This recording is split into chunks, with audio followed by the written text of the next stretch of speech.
नमस्ते मित्रों, नमः शिवाय। स्वागत है आपका मेरे चैनल में।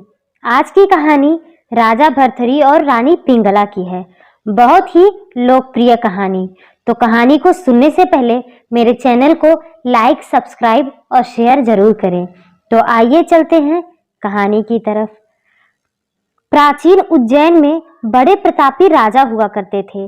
राजा भर्तृहरि अपनी तीसरी पत्नी पिंगला पर मोहित थे और वे उस पर अत्यंत विश्वास करते थे। राजा पत्नी मोह में अपने कर्तव्य को भी भूल गए थे।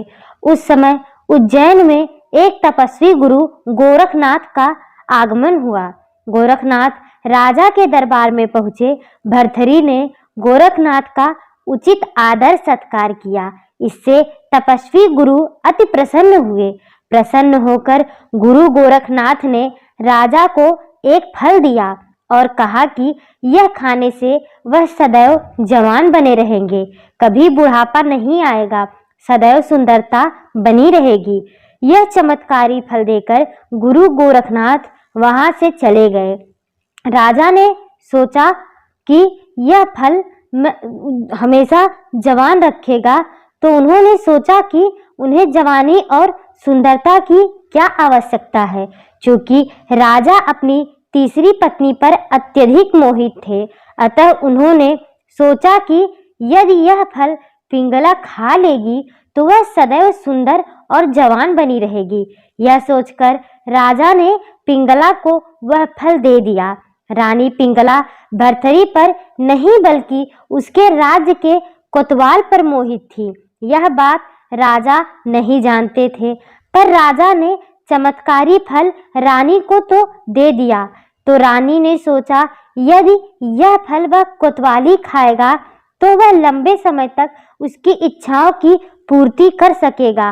रानी ने यह सोचकर चमत्कारी फल कोतवाली को दे दिया और वह कोतवाली एक वेश्या से प्रेम करता था और उसने उस चमत्कारी फल को उस वेश्या को देने की सोची ताकि वह सदैव जवान और सुंदर बनी रहे।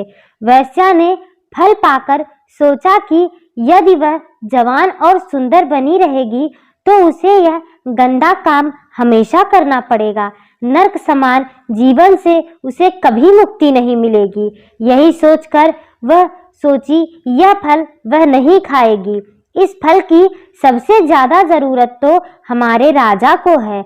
राजा हमेशा जवान रहेंगे तो लंबे समय तक प्रजा को सभी सुख सुविधाएं देते रहेंगे। यही सोचकर उसने वह चमत्कारी फल राजा को देने की सोची और वह चमत्कारी फल उसने राजा को दे दिया। राजा वह फल देखकर हतप्रभ रह गया और सोचा यह फल इसके हाथ में कहां से आया। राजा ने वेश्या से पूछा कि यह फल उसे कहां से प्राप्त हुआ। उसने बताया कि यह फल उसे कोतवाल ने दिया है। भर्तृहरि राजा ने तुरंत ही कोतवाल को बुलवा लिया। सख्ती से पूछने पर कोतवाल ने बताया कि यह फल उसे रानी पिंगला ने दिया है। जब भर्तृहरि राजा को पूरी सच्चाई मालूम हुई तो वह समझ गए कि रानी पिंगला उसे धोखा दे रही है। पत्नी के धोखे से भर्तृहरि के मन में वैराग्य जाग गया। वह बहुत दुखी हो गए, बहुत ही परेशान हो गए। उनके मन में वैराग्य धारण करने की धारणा आ गई। वे अपना संपूर्ण राज विक्रमादित्य को सौंपकर उज्जैन की एक गुफा में आ गए। उस गुफा में राजा भर्तृहरि ने 12 वर्षों तक तपस्या की थी। उज्जैन में आज भी राजा भर्तृहरि की गुफा दर्शनीय स्थल के रूप में स्थित है। राजा भर्तृहरि ने वैराग्य पर वैराग्य शतक की रचना की जो काफी प्रसिद्ध है।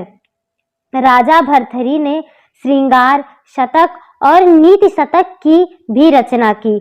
यह तीनों ही शतक आज भी उपलब्ध हैं और पढ़ने योग्य हैं। तो इसी तरह राजा भर्तृहरि ने अपनी पत्नी के गलत सोच और गलत काम की वजह से वैराग्य धारण कर लिया। तो आज की कहानी यहीं पे समाप्त होती है। ऐसी ही रोचक कहानी सुनने के लिए मेरे चैनल पे बने रहें। मेरे चैनल को लाइक करें, सब्सक्राइब करें और शेयर ज़रूर करें। धन्यवाद दोस्तों।